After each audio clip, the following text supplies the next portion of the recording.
They've finally been released from Egypt, and they come out, and right in front of them is the Red Sea.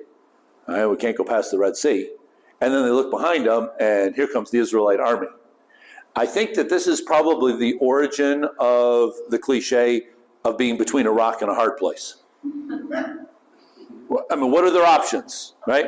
We can go this way and we can drown. We can go this way and we can be cut down by the swords. Not a lot of great options either way.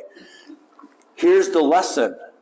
Okay, we're supposed to, Paul said, these things were written down for you that you could learn from them. Or as George Santayana said, you could learn these lessons of history and not have to repeat them. Look at the beginning of chapter 14. So we're backing up 9 verses from where we just read. The Lord said to Moses, tell the Israelites to turn back and encamp near Pi Hahiroth, between Migdol and the sea. They are to encamp by the sea directly opposite Baal Zephon. Pharaoh will think the Israelites are wandering around in the land in confusion, hemmed in by the desert.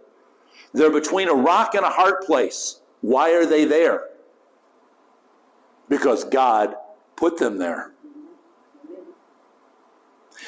Now they didn't recognize that, and they complained about it. Okay? Why did God put them between a rock and a hard place? Well, let's jump down to verse number 13.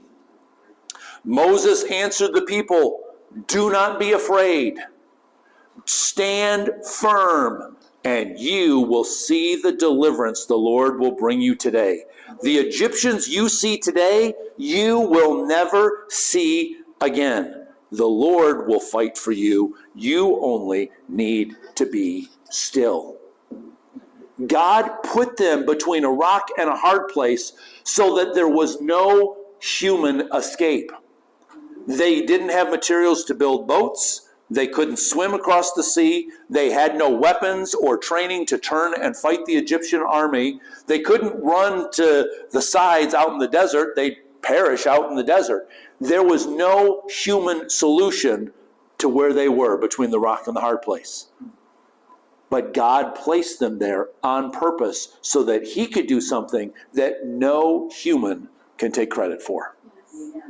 That only he gets the praise for. So our lesson that we need to learn is when we say, I'm between a rock and a hard place, doesn't look like there's a lot of options here for me to get out of this or for me to even give thanks.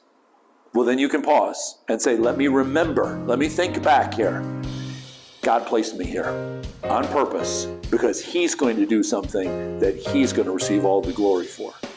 To get in touch with Craig, to read more posts, or to access the huge library of resources Craig has compiled, go to craigtowens.com.